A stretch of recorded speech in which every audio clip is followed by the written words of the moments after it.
Welcome. Today we're going to be showing you a little bit of how we make a size 3T. I guess it could be 2, but I think it's mostly a 3T size. It's a little oversized um, kid's dress or little girl's dress. We will be making it today, and as you can see, we have the patterns here where we had a little bit of fabric left over from a previous project. So we're going to try to see if we can fit this size 3T pattern onto this fabric, and it's looking like we're going to make it work. So we'll try and cut every single piece, and hopefully this will turn out well. There are some pieces that are going to be facing the opposite way, but it doesn't matter because this fabric has like a nice print to it, a nice pattern. In this case, this specific dress is going to be a gift. So we're trying to make it with a lot of love and with patience. Hopefully it turns out well. We haven't made a small dress in quite a bit, but it's pretty much the same as making a larger size. Since we already have the pattern that we made, it should be easy. We have finalized the cutting. We just have a few more strips for the neckline, and the shoulders are already done. So we're just going to finalize the cutting and show you how it's going to be put together. Pinning is a little important for us. Sometimes we like to pin a lot because the paper or the pattern tends to move when we're cutting it. So we like to keep it together with pins. Here we're showing you how to put together the top part of the dress. We have the chest area and the size of the back of the dress. Quite a quick process because it's such a small piece or a smaller garment, so it's not as difficult to put it together. We do place interfacing on the strips that are going to go down the middle of the dress. We'll show you here in a little bit. This is to create a little bit more stiffness to these specific pieces, and we're still trying to decide if we want to flip these over for some areas of the dress in order to create a solid or just black gray look. But we'll show you in a second. We're still thinking about it. We're gonna see how it looks with the same print, or if we flip it and the reverse side, it's gonna have this darker solid look. We kind of thought about that when we were cutting it, so we're gonna see if we like it.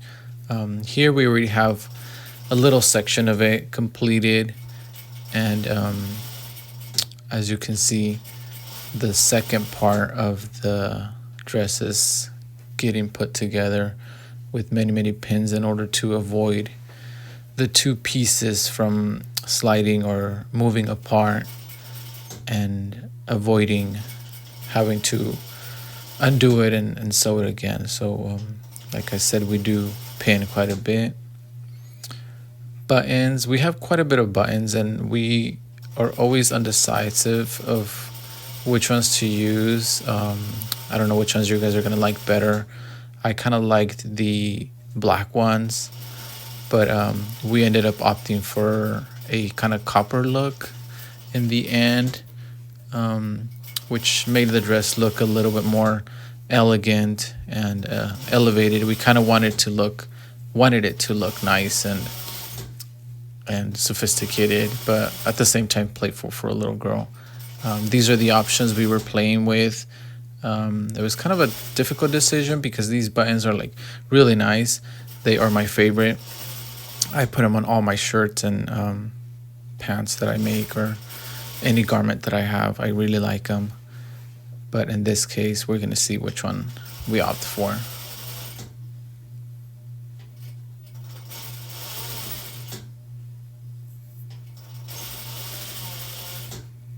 This is the reverse side of the dress. We didn't do a lining just because we're kind of rushing through it, but normally we do line our garments or shirts or dresses that we make. In this case, since it was kind of like a quick project that we were gonna get together for a birthday, we sort of just put it together in a few hours or so. This is kind of what it's looking like. That's the black piece in the middle that is gonna go down and the reverse side of the fabric, and then the buttons are gonna go on this section because it has like a little slit and the dress actually opens apart. Of course, it's probably gonna remain closed for the majority of the time, as you can probably slip it out of a small body rather than having to unbutton it every single time you put it on. But it looks nice as an aesthetic. And here we are clipping other sections of the neck to keep it from moving when we're putting it together. We also add our logo. You can't not add your logo when you make such special pieces like this one. Even though they're small, we still take the time to add our logo. And in this case, we are using a hot peel. We do have cold peels as well. I'm not sure if you guys are familiar with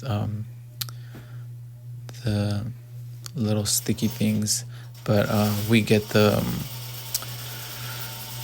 hot peel for these, and we also get cold peels depending. It depends on what we are making that we use a specific one. These are the shoulders that I was talking about earlier.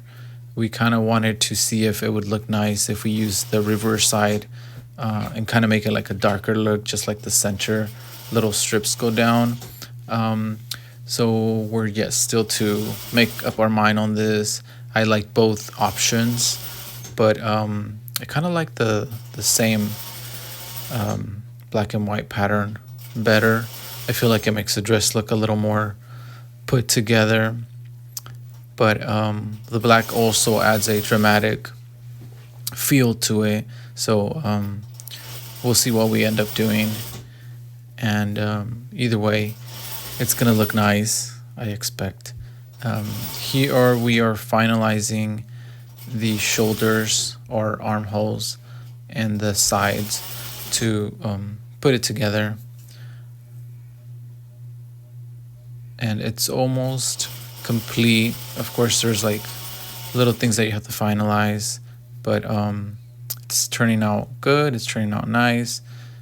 So this is the process of it. Like I said, it's an open dress, but since the buttons are going to be put in the middle, it's probably going to maintain or remain closed unless they choose to use it otherwise. Here we're finalizing the bottom part of the dress, and if you are familiar with machines and sewing, you'll understand that sometimes when you use thicker fabrics or you're sewing over 2 pieces or 3 layers of fabric, the machine kind of refuses to go over these layers.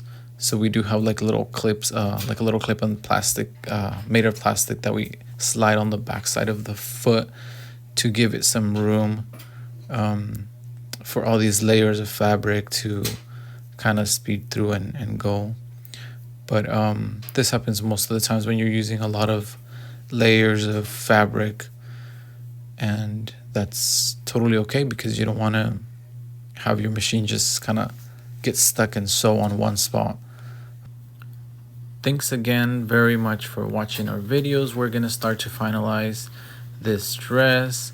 We're going to give it a nice little firm steam to make sure that it's nice and fresh and presentable for the birthday girl. Like I said, we kind of skipped on the lining this time around, but we're going to probably show you another video where we do add the lining to it. This was just a little rush video. The buttons are going to get finalized and the whole dress is going to come together really, really nice for today's party. Once again, Please continue to watch our videos as there are more to come. Thank you very much for your time, for spending your time here, and join us on this project that we're doing, and to see the final product come together with the buttons and the little shoulders that we ended up deciding to do. As you can see here, we opted for the black shoulders, or the darker shoulders, and the copper looking buttons, and I think it looks amazing. Thank you so much, and I hope you enjoyed our video. We'll keep you posted for future videos, and we'll see you next time. And here is the final product.